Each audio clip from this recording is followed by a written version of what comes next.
Pessoal, vamos lá. Como eu combinei com vocês, estamos iniciando o primeiro bimestre de forma online para o primeiro ano. Como eu combinei com vocês, a gente vai retomar desde lá do início do bimestre, com as aulas que nós já tivemos. Vamos retornar a matéria até lá, até chegar ao ponto de ter matéria nova e darmos continuidade aí às nossas aulas. Depois vai estar lá tudo direitinho no Google Classroom para vocês terem uma ideia, né? Então, quando a gente pega os conteúdos geográficos que são ensinados no ensino médio, na rede estadual de ensino, a gente tem o chamado currículo mínimo. Então, de acordo com o currículo mínimo, o primeiro bimestre do primeiro ano é a linguagem cartográfica, com o objetivo de reconhecer as bases cartográficas necessárias à identificação do território. Então, vamos dar início revisando o que nós já aprendemos. Localização no espaço geográfico. Embora o conceito de espaço geográfico envolva elementos concretos e abstratos, para localizar qualquer lugar, precisamos trabalhar com algo concreto, um local onde podemos nos mover, levando em consideração direções e altitude. Então, quando você está na rua e alguém te pede uma informação, por exemplo, aí você fala, ó, segue reto aqui, vira direita, vira esquerda, sobe, depois da padaria, né, do lado da igreja, etc e tal. Então você está se utilizando de elementos concretos e abstratos para dar uma informação, uma orientação sobre o espaço geográfico ali presente.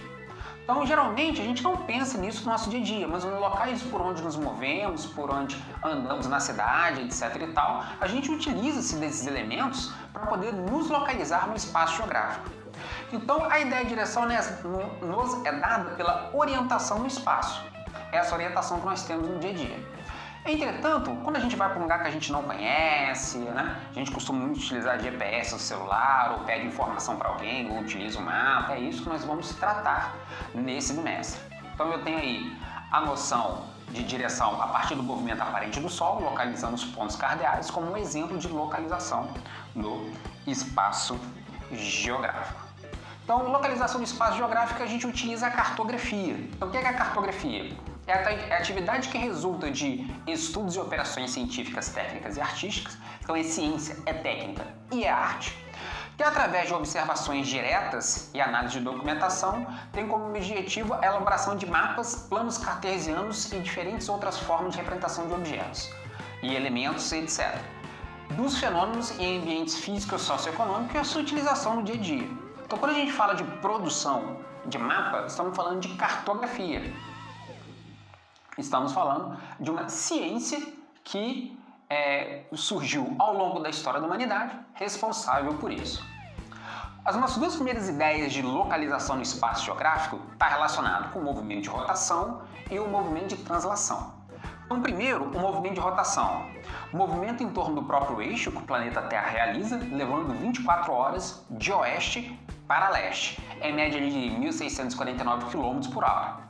Na altura da linha do Equador, né, a velocidade é mais rápida e em direção aos polos vai diminuindo. A diferença não é muito grande, mas essa velocidade mais rápida ali na linha do Equador que faz com que a Terra seja levemente achatada nos polos, né? Então, o movimento de rotação define o movimento aparente do Sol, quando a gente fala do nascimento, o Sol nascer e o Sol se põe, né? Sucessão de dias e noites. A definição dos pontos cardeais, então quando a gente fala da roda dos ventos, os pontos cardeais, norte, sul, leste, oeste, baseado no movimento de rotação, né? Os fusos horários, além de formação de correntes marítimas e circulação do ar atmosférico, que a gente vai ver nos bimestres mais para frente. A grande discussão é a relação desse movimento de rotação, que a gente tem que falar que a Terra é redonda, porque tem maluco que acredita que a Terra é plana. Mas vamos lá, por que a Terra é redonda? O campo gravitacional ele é isotrópico, ou seja, as propriedades físicas são constantes. Eu não entendo nada disso, tá? Qualquer dúvida, pergunta para alguém que seja da área de física. Ou seja, por que as estrelas, os planetas tendem a se configurar no espaço em formato redondo? Por causa da questão do campo gravitacional. Do centro até qualquer ponto do círculo, né, a força gravitacional é igual. Então, as forças de atração tendem a aglutinar a massa em corpos esféricos para gerar um equilíbrio no campo gravitacional. Entretanto, a Terra é um esferoide achatado, ou seja, a intensidade gravitacional é maior nos polos e menor na linha do Equador. Por isso que os cientistas e astrônomos, quando vão lançar satélites objetos em órbita, tende a lançá-los, né, de bases próximas à linha do Equador, aonde a intensidade gravitacional é menor, gastando menos combustível para colocar um objeto em órbita, para vocês aí terem uma ideia. Então, o movimento de rotação, a gente tem um planeta, a Terra gira então de oeste, né, para leste, tem a inclinação devido aos 23 graus de inclinação da superfície do planeta, né? Por isso que este é um desenho do que seria o planeta Terra nesse sentido. A gente vai ver depois o desenho real do planeta. O movimento de translação, né? O movimento de translação é o movimento que a Terra realiza ao redor do Sol com outros planetas. Nesse momento, a Terra percorre um caminho em forma de elipse, né, em órbita. Ou seja, a Terra não gira em torno do Sol em movimento circular. Isso significa que a Terra não mantém a mesma velocidade. Tem hora que a Terra está mais próxima do Sol, quando a velocidade é maior. Tem hora que a Terra está mais afastada do Sol, quando a velocidade é menor. Essa diferença é de apenas 2%, ou seja, o periélio, no momento que a Terra está próxima do Sol, nós estamos cerca de 147 milhões de quilômetros de distância. O afélio, no momento que a Terra está mais longe do Sol, estamos cerca de 152 milhões de quilômetros de distância. Tá joia? A consequência desse movimento são as 4 estações do ano. E por causa da inclinação do eixo da Terra, como visto no desenho anterior, faz com que a iluminação do Sol não seja igual a todos os lugares da Terra. Então a gente tem essa definição aí do que seria este movimento de translação. Então eu tenho o planeta, né? Ele gira em torno do Sol, tem um momento que ele está mais próximo, tem um momento que ele vai estar mais longe. É só uma ideia, é um desenho só para vocês terem uma ideia de como funciona o movimento de translação. Coordenadas geográficas. O que são as coordenadas geográficas? O globo terrestre pode ser dividido em uma rede de linhas imaginárias que permitem localizar qualquer ponto da superfície terrestre. Essas linhas são as chamadas coordenadas geográficas. Então elas funcionam como endereço de qualquer localidade do planeta. Essa ideia provém dos antigos babilônios e foi expandido pelo pensador grego Ptolomeu, o primeiro a criar uma rede de linhas para localizar fenômenos da superfície terrestre, localizações, etc. As duas que nós temos é a latitude e a longitude. Então, coordenadas geográficas, vamos lá. A partir da linha do Equador, podemos traçar círculos paralelos que, à medida que se afastam tanto para o norte quanto para o sul, eles vão diminuir de diâmetro. Esses círculos chamados de paralelos são medidos em graus e é o que nós chamamos de latitude. É só lembrar, latitude de lado. Pode variar de 0 a 90 graus, tanto para o norte quanto para o sul. Os paralelos determinam as zonas climáticas, as zonas tropicais, temperadas e polares do planeta. A segunda coordenada é a longitude, só lembrar de longitude de longe. Foram traçadas linhas que cruzam os paralelos perpendicularmente. Essas linhas são os chamados meridianos. A gente utiliza o meridiano de Greenwich e Londres como referência. Tem longitude 0 e varia tanto 180 graus para leste, 180 graus para oeste. São essenciais para saber a diferença de horário entre os lugares. Por que se utiliza o meridiano de Greenwich e Londres? Durante muito tempo, a Inglaterra, a Grã-Bretanha, foi o principal país do mundo em termos de navegação. Então, a maior marinha do mundo, os principais navios, etc., eram da Grã-Bretanha. E se utilizava-se o meridiano de Londres como referência. Durante muito tempo, 2/3 da humanidade utilizava o meridiano de Greenwich como referência.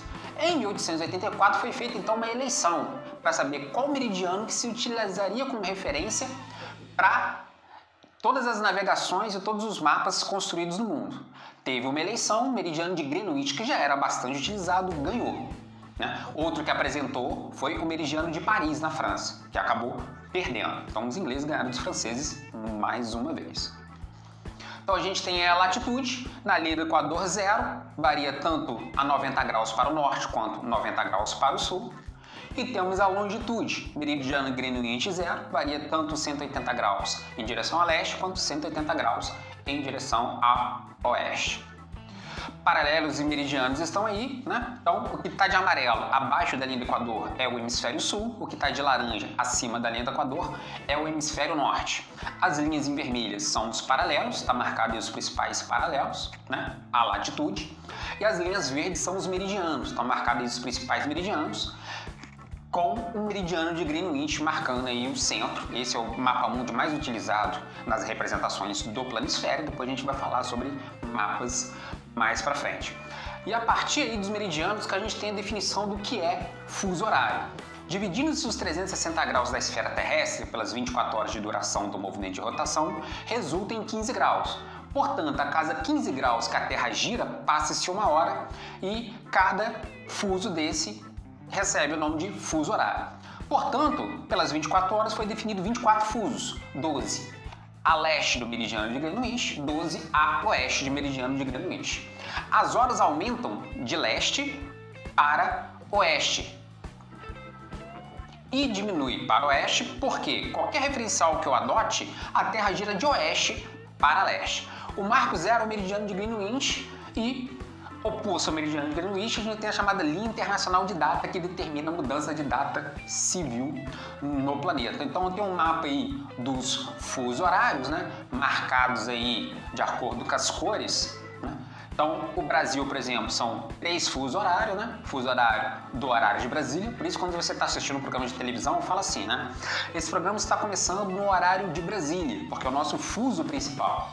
Quem está em Mato Grosso do Sul, está lá no Amazonas, no Pará, assiste o programa 1 hora mais cedo. Quem está em Fernando de Noronha, assiste o programa 1 hora mais tarde. Porque o Brasil está a oeste de Greenwich, em direção a leste, as horas aumentam. Essa diferença de fuso horário que leva quando você vai assistir um evento esportivo, por exemplo, teremos a Olimpíada do Japão, que já foi adiada devido ao coronavírus, que está na frente no número de horas. Né? Estamos a leste, estamos a oeste de lá, o Japão está a leste de nós. Tá joia? Vocês podem reparar que alguns países aparecem em rosa nesse mapa, que significa fuso horário quebrado. São países que a diferença não vai ser de 1 hora em relação ao meridiano de Greenwich. 1, 2, 3, 4, 5 horas. A diferença vai ser quebrada em meia hora. Então pode ser meia hora, 1 hora, 1 hora e meia, 2 horas, 2 horas e meia. Vai depender aí da maneira como é colocado o fuso horário desses países. Tá joia? Encerramos então a nossa primeira aula. Se inscreva no canal, dê o seu like, escreva lá nos comentários suas dúvidas que eu vou responder. Até mais!